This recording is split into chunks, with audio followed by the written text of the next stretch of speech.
Lisandro, maestro. ¿Cómo le va? Buenas noches. ¿Cómo le va? Buenas noches, todo bien. Bien, un programa especial hoy porque acabamos de estar recién con Estás en todos lados.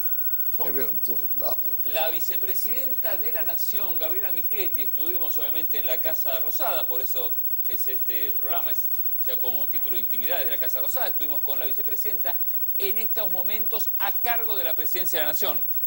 Es la presidenta de la República. En este momento es la presidenta de la República, nos estamos hablando de Gabriela Michetti, que lío en Hamburgo, ¿no?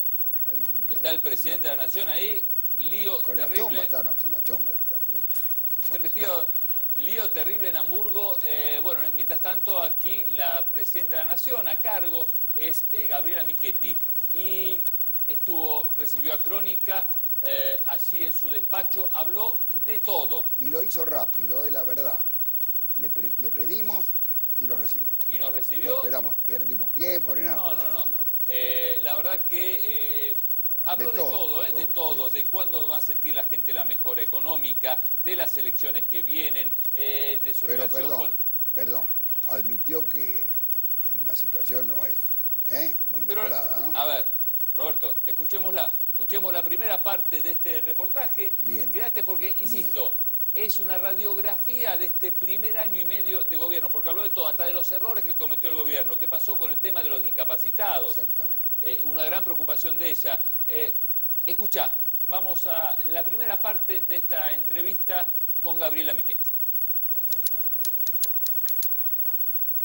Bueno, estamos en la vicepresidencia de la Nación, con Jorge Cicutín. Le pedimos una entrevista a la vicepresidenta e inmediatamente la concedió. ¿Qué te parece? Perfecto, además hoy está a cargo del Ejecutivo. Es presidenta de la Nación. Hoy es presidenta de la Nación, sí. A cargo obviamente. Exacto, en ejercicio. Bueno, pero en este momento es la presidenta de la República. Vamos a hacerle algunas preguntas y sé que contesta todo, así que puede ser un ping-pong rápido para no tenerla, para que esté lo más cómoda posible. La primera pregunta tiene mucho que ver con la situación actual, ¿no es cierto? Hay gente que se queja, hay gente que no trabaja, hay gente que está diciendo que llegamos al día 20 de cada mes, que no le alcanza el dinero, que evidentemente la situación es bastante complicada y el gobierno dice que las cosas van mejorando, que el año que viene vamos a estar mejor, pero no se percibe eso. ¿Qué dice usted? Bueno, en principio tenemos que siempre partir del lugar, no en el sentido de echar culpas para atrás, porque uno trata de salir siempre de esa situación, pero sí mostrar y hablar siempre desde dónde partimos, ¿no? Partimos de un lugar muy complicado, en el cual el Estado de la Nación tiene todas sus cuentas patas para arriba. Esto quiere decir, en términos bien claros, que en una casa de familia se gasta, no sé, 200 pesos e ingresan 50, y eso va sucediendo mes tras mes, y obviamente llega un momento en que está hipotecada la casa, los bienes embargados, y está todo obviamente pata para arriba, como decía recién. Entonces lo mismo pasaba con el Estado argentino y nosotros hemos tomado el Estado en esa situación. Entonces, salir de esa situación para poner a la Argentina en un lugar que le permita recibir inversiones, tanto nacionales como extranjeras, para generar nuevos trabajos, que le permita tener mayor expansión de la exportación en su economía, o sea, poder vender muchos más bienes al mundo que nosotros mismos producimos. Por ejemplo, como dice el presidente, pasar de ser un granero al supermercado del mundo, ¿no? Le vendemos materia prima al mundo como soja o aceite de soja. Bueno, no, vendámosle cosas más elaboradas, con mayor valor agregado, y obviamente vamos a tener más trabajos también, más empleos. Entonces, esa es la situación de partida. Lo que hemos venido haciendo es tratar de poner las primeras medidas, digamos, de tomar las primeras medidas para que la Argentina empiece a caminar ese nuevo sendero de país normal, entre comillas, país que está integrado al mundo, país que puede generar inversiones, país que puede generar trabajo, país que tiene oportunidades distintas en la educación, en términos de calidad, en la salud, también en términos de acceso y de calidad. Lo hemos puesto en marcha. Y es verdad que atravesar ese primer momento para salir del populismo, de la demagogia, del reparto discrecional de recursos, a una cosa sensata, donde realmente el rol del Estado sea el de igualar oportunidades a través de la educación pública de calidad, la salud pública de calidad, el trabajo sobre la inseguridad, o sea, tener más seguridad para los ciudadanos, tener también más justicia independiente, un sistema de justicia que le dé tranquilidad a los ciudadanos y también infraestructura que nos permita mayor competitividad y espacios públicos más democráticos. Todo eso obviamente lleva tiempo. ¿Le puedo interrumpir? Sí. ¿Cuánto tiempo? Yo creo que nosotros tenemos, el año pasado fue el peor momento. Este año es un momento en el cual hay algunos sectores que empiezan a crecer y otros que no sienten, como usted mismo dice, no sienten ese crecimiento. Y el año que viene, pienso yo, ya, o tal vez antes del año que viene, en los meses que van viniendo, siempre vamos a ir sintiendo que estamos un poco mejor que ahora. O sea que el mejoramiento de la situación, de decir, vamos a tener más gente involucrada y vamos a poder generar más trabajos, va a suceder mes a mes. O sea, así como este mes estamos mejor que el mes pasado, el mes que viene vamos a estar mejor que este mes. Y los sectores cuando crecen así, crecen desparejos, no es que crecen todos juntos. Siempre que uno empieza a poner un país en términos de un camino de crecimiento... Pero puede haber conflicto, ¿no es cierto? Siempre creo que... Tiempo. Yo creo que... No, a mí me parece que la mayoría de la gente en la Argentina, esta es mi visión en términos de lo que nos pasa en la calle, en términos de lo que nos pasa cuando timbreamos, en términos de ver encuestas que nosotros hacemos, es que un poco más del 50% de los argentinos, a veces el 60%, a veces el 65%, a veces el 55%, depende qué pregunta uno haga, ha decidido sostener un proyecto distinto de política, digamos, de ejercicio de la política en el Estado. ¿Y esto desde cuándo viene? Esto viene para mí desde el año 2014, cuando la gente empezó a salir a la calle y no pedía por temas económicos, a pesar de que ya había problemas porque en el año 2014 ya hacía 3 que el país no crecía y hacía 3 años que el país no generaba un solo empleo en el sector privado. El Estado estaba todo el tiempo tratando de ocultar ese desempleo, contratando gente o repartiendo planes, pero la verdad es que no se generaban empleos. Y en el año 2014 la gente, en lugar de salir a la calle a pedir por la economía, salió a pedir instituciones, salió a pedir libertad de expresión, libertad de... Seguridad también. Seguridad, que apliquemos la Constitución, que se apliquen las leyes. Todo eso salió a pedirlo en el año 2014. Ese movimiento de gente que cubrió todo el país, que en un momento eran 2 millones de personas en la calle, totalmente autoconvocadas, de verdad que nadie las manejaba ni las llevaba, para mí es la misma gente que hoy dice, estamos con problemas, es difícil llegar a fin de mes, no me va mejor que antes, pero sé que tengo que pasar por esta situación para poder poner al país en crecimiento. Porque si seguimos como veníamos, lo único que nos va a pasar es que vamos a ir a una nueva crisis, una crisis terminal de la que Argentina todo el tiempo tiene, y luego vamos a estar un poquito más abajo de lo que la anterior crisis estaba. Entonces, creo que eso la gente lo ha entendido, ¿no? Ahora, en este camino para, reformular un montón de temas que tienen que ver con lo institucional, con la forma de ejercer el gobierno, la forma de ejercer el poder, la forma de relacionarse con la oposición. De pronto, las quejas es que vienen por el lado de que hay medidas que algunos acusan del gobierno de los CIOs, ¿no? Que de pronto hay cierta insensibilidad en la forma de tomar algunas medidas, como por ejemplo, y trascendió que a usted también le preocupó y le molestó el tema de la quita de subsidios generalizados a discapacitados, o lo que pasó recién con el tema de los pensionados, que el gobierno después dio marcha atrás. Pero esos son los temas que a veces le preocupan y que la gente lo ve, una parte de la gente, como cierta insensibilidad del gobierno. Bueno, la verdad es que yo creo que en esas cosas hay como que separar, ¿no? Por un lado, es verdad que tenemos algunos funcionarios, no el 100%, pero algunos funcionarios que han venido del sector privado. Lo mismo hicimos en la ciudad. En la ciudad de Buenos Aires también tuvimos personas que venían, cuando empezamos el gobierno, del sector privado, y otras que venían de la política y otras que venían del sector técnico del Estado, ¿no? En mi caso, yo venía de trabajar en el sector técnico, no político del Estado, pero en el Estado. Y Y la verdad es que tratamos de combinar esas cosas para que también el Estado se renueve y empiece a gestionar, porque lo que pasaba antes de que nosotros asumamos el gobierno de la Ciudad de Buenos Aires es que no se hablaba prácticamente de gestión en la política. Y entonces la política había pasado a ser una actividad que mejoraba la vida de los políticos, pero que no tenía ninguna relación con los ciudadanos. Y fue por eso, durante tantos años, que se fue alargando la brecha de confianza entre la ciudadanía y sus dirigentes. Y entonces no tenía credibilidad el Senado, no tenía credibilidad la Cámara de Diputados, no tenía credibilidad el Poder Ejecutivo, no tenían credibilidad las instituciones. Nosotros llegamos al gobierno de la Ciudad de Buenos Aires y logramos empezar a poner la palabra gestión dentro de la política. ¿Qué quiere decir esto?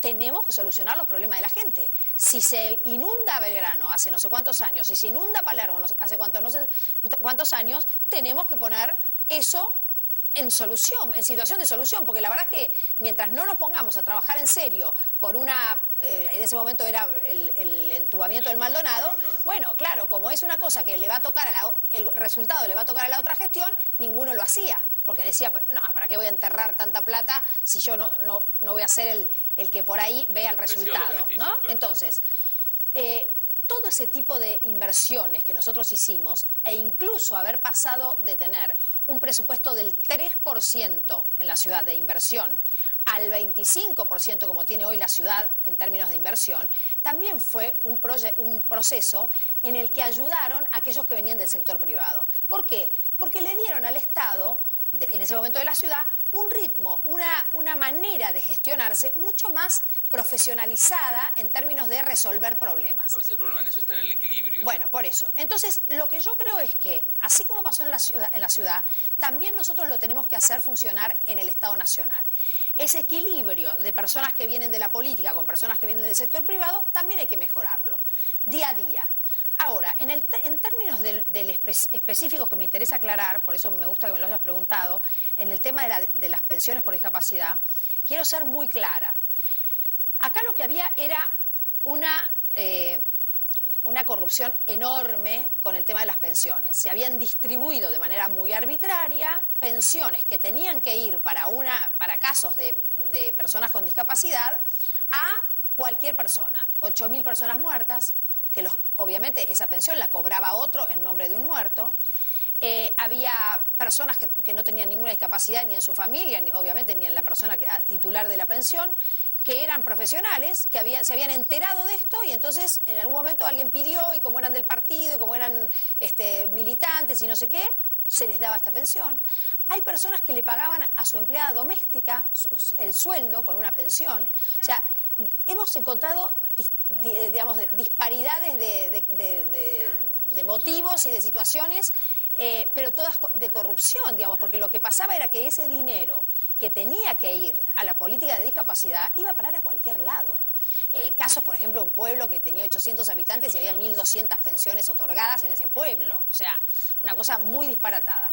Entonces se fue haciendo un trabajo de ordenamiento y de decir, bueno, esta pensión que no está yendo a una persona con discapacidad, la recupera el Estado y este dinero va a ir a parar donde tiene que ir a parar. En ese trabajo que se venía haciendo hacía varios meses y no había tenido ningún problema, 2.000 pensiones de personas con discapacidad se cayeron en el último mes. Y ahí es donde se produce el problema. Porque obviamente las personas con discapacidad dijeron, ¿cómo me vienen a sacar la pensión? Pero no es que fue una decisión de algún CEO o de alguna persona del gobierno bajar esas pensiones. Fue un error de cruzamiento de bases. Entonces, es importante que nosotros aclaremos esto porque es imposible que un gobierno que decide por primera vez en la historia del Estado una política de Estado en la discapacidad, que la voy a liderar yo y que estamos comenzando a hacerla con esta construcción del Plan Nacional de Discapacidad, es imposible que lo primero que haga sea bajar unas pensiones, o sea, no tiene ningún sentido, ¿no? Ahora, la gente, y usted lo sabe bien porque recorre no solamente la capital, sino todo el país, tiene cierta sorpresa de que los empresarios no apoyen algunas cosas que hace este gobierno, con respecto fundamentalmente a los precios. La gente dice que no alcanza el dinero porque aumentan todos los días los precios. ¿Qué le contesta? Yo la verdad es que creo que nosotros tenemos que ser muy, así como decimos la verdad, y este gobierno no se, digamos, no se va a poner a decir que la economía está fantástica cuando no está, ni se va a poner a decir que hay una enorme generación de empleos cuando todavía no la hay. Así, de la misma manera, también decir la verdad en esto. Yo creo que definitivamente el apoyo empresarial de nuestros propios empresarios en muchas de estas cosas que tienen que ver, por ejemplo, con un sostenimiento de precios cuando el dólar no varía demasiado y entonces los insumos en dólares no están cambiando su precio y tampoco hay otros motivos para subir el precio, porque la verdad es que al contrario, habría que... Exactamente. Entonces, esta postura, digamos, que es como una postura... Bueno, no, lo que pasa es que el control que nosotros queremos ejercer sobre eso es un control que tenga que ver con defensa de la competencia, que sea legal, porque nosotros tampoco queremos ir a el típico control de precios que lo que hace es apretar, ¿no? Esa típica de si vos aumentás el precio, te quito no sé qué cosa, te hago no sé qué otra. Esa cosa no es propia a nuestra manera de relacionarnos con nadie y no queremos que sea así el relacionamiento, queremos que sea legal. Entonces, ¿qué hacemos? Así como hicimos lo de las tarjetas que recargan demasiado en comisión, en la comisión a los clientes. Sí, sí. Entonces hicimos un trabajo de defensa de la competencia que demostró que eso no estaba bien, que era ilegal y pudimos hacer la corrección. De la misma manera estamos haciendo sobre todos los sectores. Y en el sector que encontremos que hay una competencia desleal, algún problema en la generación de ese precio o en el aumento de ese precio, el Estado va a actuar en eso.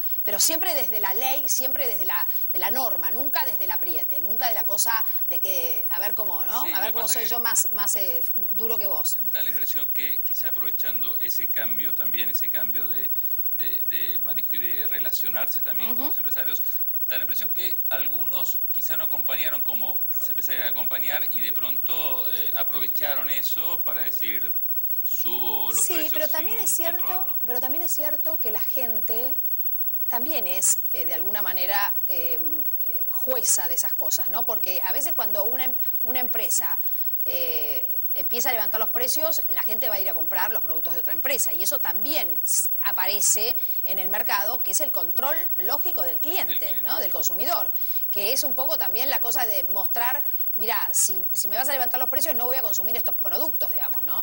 Pero a veces se carteliza el sector y a veces son todos ¿no? los que aumentan los precios. En ese sentido es que yo digo que me gustaría que, así como el gobierno está tratando de hacer un trabajo bien concienzudo, bien ordenado y con mucho esfuerzo de horas de trabajo, de pensamiento, digamos, bien razonado, del presidente involucrado en todas las áreas del gobierno, trabajando permanentemente, o sea, de nadie durmiéndose en los laureles. Bueno, de la misma manera, tener una dirigencia empresarial que asuma un rol mucho más de compromiso social.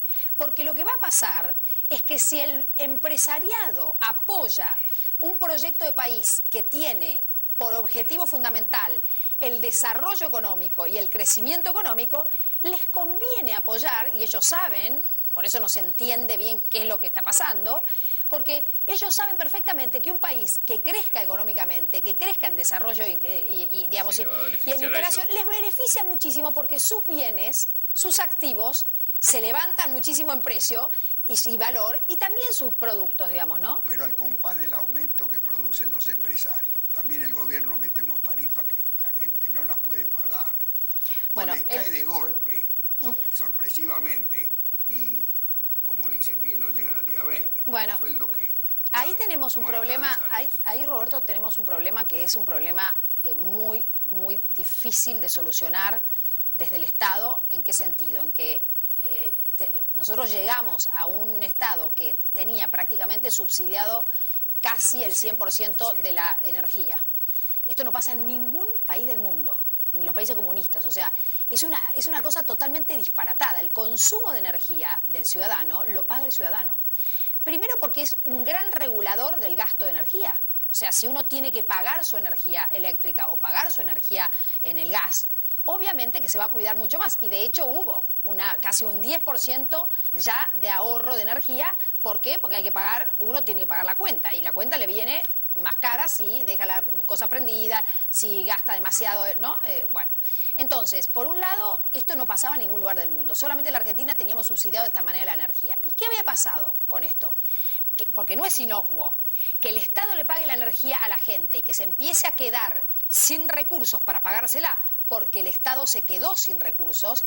Hoy tenemos 600.000 millones de pesos de déficit anual. O sea, el Estado gasta más de lo que le ingresa, 600.000 millones de pesos. ¿Pero por qué lo tiene que pagar la gente? No, bueno, pero es que si no, a ver, no, los 600.000 no los va a pagar la gente, ni soñando. Lo que tenemos que hacer es tratar de recortar gastos que obviamente el Estado hace y no tiene que hacer. Pero lo que pasa es que en la tarifa de la energía no hay ninguna posibilidad de que vengan inversiones, ni nacionales ni extranjeras, porque si no hay una tarifa razonable que vaya pagada por el ciudadano, o sea, que le dé previsibilidad a los empresarios de la energía, lo que terminó pasando, ¿qué fue? Que la Argentina era exportadora de energía y pasamos a ser importadores de energía muy cara, porque cuando uno tiene que importar, el otro se aviva. O sea, la energía es una cosa que no te puede faltar en el país, porque no solo para tu calefacción en la casa y tu iluminación, no, para la industria. Entonces, no te puede faltar. Entonces, el que te vende energía, te la vende cara. Para que lleguemos otra vez a ser autoabastecidos en energía, y la Argentina tiene total poder. Nosotros necesitamos que haya previsibilidad, y esa previsibilidad la da el hecho de que el ciudadano vaya de a poco, porque la verdad que lo hemos hecho gradual, no lo hemos hecho de golpe. Fíjese, la luz, la electricidad, el ciudadano pagaba 8% de la tarifa, del valor, ¿no? De los 100 pesos, por ejemplo, que valía, no sé, no sé yo las medidas, bueno, pero de los 100 pesos que valía la medida de electricidad, el ciudadano pagaba 8. Ahora lo hicimos pagar 30. O sea, el Estado sigue pagando 70. No es que hemos hecho un aumento de golpe de todo el sector. Los sueldos no aumentan, no llegan.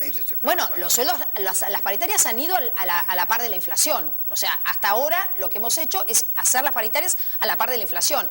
Obviamente que eso, digamos, hace que una parte del consumo doméstico tenga que restringirse para pagar la tarifa. Nuestra idea, ¿cuál es? Cuando el país empieza a crecer, este año va a crecer al 3% por primera vez, Roberto, en 5 años.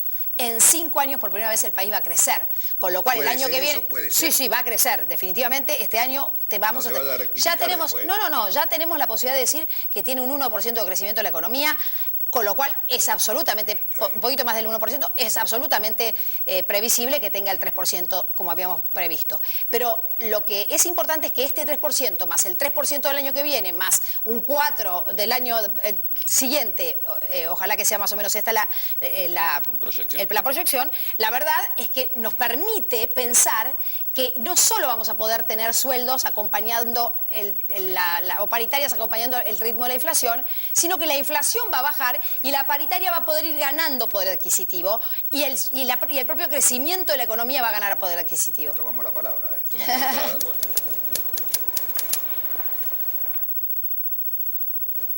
Bueno, le tomamos la palabra. Le tomamos la palabra, vamos a ver si efectivamente se da esa proyección que decía la vicepresidenta de la Nación, que hablamos de todo, la verdad le insistimos. Sí. Defiende en este momento la posición del gobierno, ¿no es cierto? Sí, pero aparte... La gente está ahí la gente. La gente necesita que le den un pesito más, ¿no es cierto? Y sí, a ver, lo que señalaba la vicepresidenta tiene que ver con un país y lo que encontraron y reconociendo que el año pasado fue malo y que este está empardando. Vamos a ver si eso... Cae sobre una herencia, ¿no es cierto? Claro. Pero la herencia también tendría que decir sus cosas, pero está el gobierno ahora que es el que está gobernando el país, entonces las soluciones las tiene que dar el gobierno. Nosotros seguimos charlando, queda un bloque más pequeño de lo que hablamos justamente con la vicepresidenta de la Nación, con Gabriela Michetti, que entre otras cosas también habla algo llamativo, ¿no? ¿Cómo se dividen? Porque al final hace un anuncio, ¿cómo se dividen con el presidente los viajes? ¿Qué es lo que encara cada uno? Anunció un viaje visita, que va a realizar a partir del lunes Gabriela Michetti. Vamos a escucharla ahora. Lo que decía breve este segundo bloque con mano a mano de Roberto Lisandro y quien les habla con la vicepresidenta de la Nación.